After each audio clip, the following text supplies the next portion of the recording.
Greetings, fam. This is Ron Wills about that business. The food industry. Yo, check this out. Check this out. I'm going to tell you, look. The one business,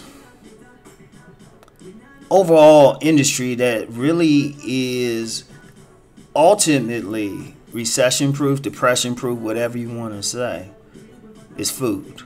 And yeah, I know restaurants close and all of that. And, you know, they close, but they open up too. Because even with grocery stores, you know, I've seen, like where I live, there's been this spot that's working on its third grocery store right now.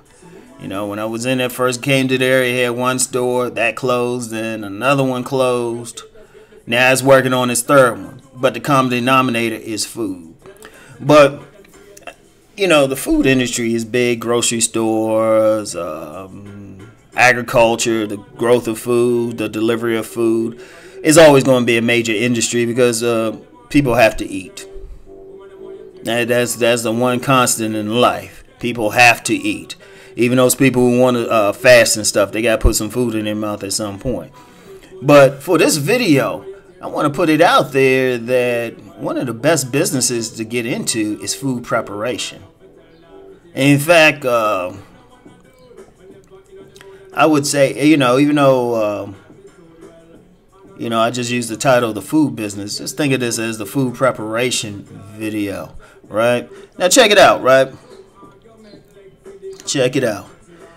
One type of entrepreneur I've met in my life are people who were either catering or they had restaurants. They started off catering and like end up with a restaurant. I mean, you go to any like festival, like, you know, people who follow my channel from the beginning know I like to vend.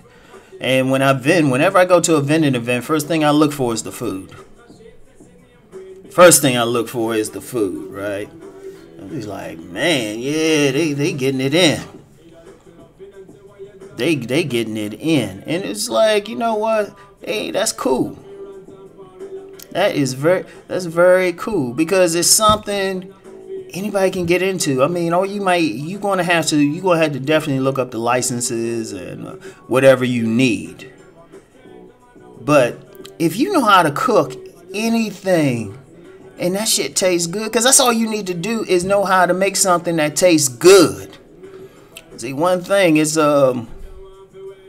that's the thing about it. You're either good at it or you're not. If you ain't a good cook or you can't make anything that tastes good, well, you can't get into that aspect of the food business. That aspect, you can still get into other aspects of it because it's a very big industry. So everybody, ultimately, I would say most of the economy, world economy, is based on food. Culture is based on food.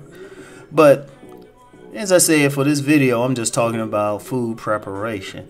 Because I've known like vegan chefs, a lot of vegan chefs just because of the circles I roll into. But I've also known, like I mentioned before, this gentleman I knew, he started a business making buffalo wings. His own unique style of buffalo wings. Those damn things were good too. And that dude expanded quickly. I say in a period of 2 years went from just delivering buffalo wings to barbershops to having like 3 restaurants. I'm like, man, because see, that's the one thing. That's a really great business because one, you do 2 things with that. One, you deliver a product that people like, and then something very important in any business is customer retention. It don't matter if you get customers. Understand that. I don't care what business you in, even beyond food. I don't care what business you get. You gotta keep the customers coming back. You know, if your business is writing blogs, you gotta keep people coming back to read.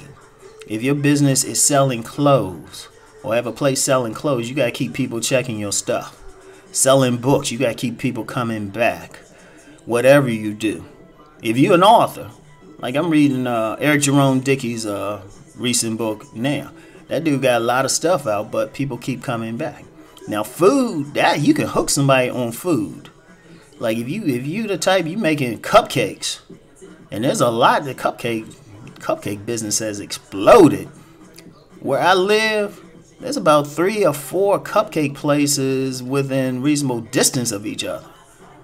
It was like, that's big. I mean, I know one place you got them right in the same area, right in the same little shopping plaza. They both doing brisk business. If you got food of any type that tastes good, people gonna come back. And the thing is, the beauty of it is, if you say you have, let's use buffalo wings. You got a place, you got buffalo wings, your stuff is good, people gonna come back and eat. That's the beauty of it. That's the beauty of it. And in fact, if like, and I'm gonna do a separate video one day talking about franchises, right? Might even do it this weekend. I don't know. I will get to it. I have to. There's no way I can talk about business without talking about franchising. But if you look at the top franchises always revolve around food. I mean, we know about the ubiquitous McDonald's, all these burger places, and you got places they selling burgers. Well, I guess it's normal to sell burgers for $5 now. Y'all gotta remember, I'm old school.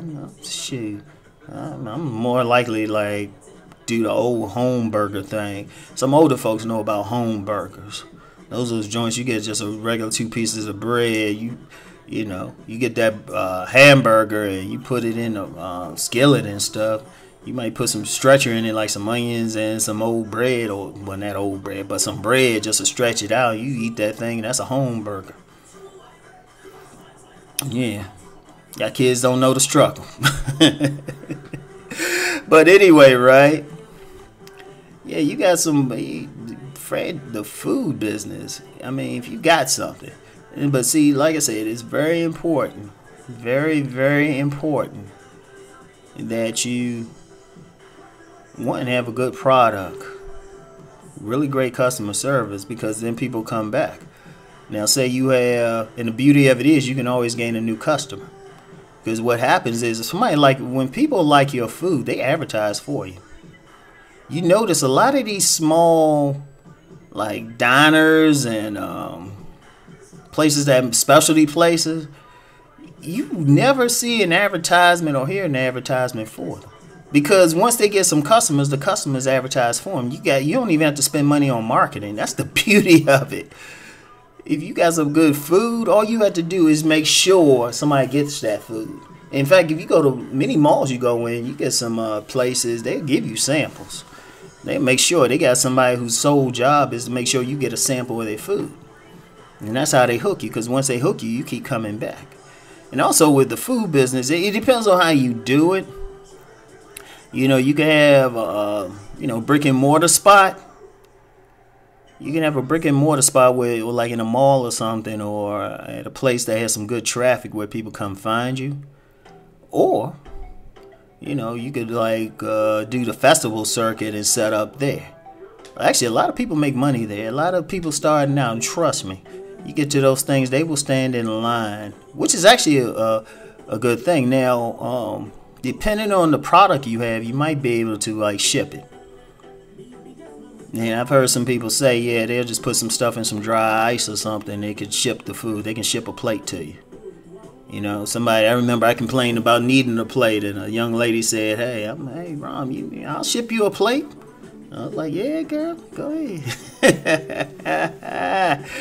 But, yeah, consider that. If you got something, it could be small. And like I said, you know what? It's scary how many people I know got some restaurant. I could probably like do a whole network.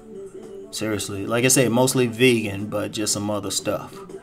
And the beauty of it is, it's like, hey, if you can cook, all you have to do business-wise, only really you have to do is just make sure the food is good, make sure you keep up the licenses, you know, keep your place clean, like some basic stuff.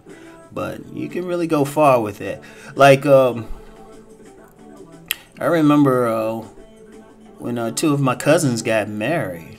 Now, they had a cousin on their mother's side, or an aunt on their mother's side, who could cater like crazy. That food was professional quality. You know, and there's a lot of cooks out there. There's a lot of cooks. You know, and if you really look at many cultural groups, many immigrants who come to this country, first thing they do is set up food places. But that's a powerful business. If you got a talent for making anything, pies, baked goods, anything, and you need to think about a business to get into, think about that food preparation thing, all right? And food business. Now, I'll probably come back. I'm going to call this a food preparation thing, regardless of what I said at the beginning. You know, I like to say the title and have it say it, but nah, this is more food preparation, and I don't feel like redoing this video. So anyway, keep that in mind, y'all. All right, y'all, let's go make that money.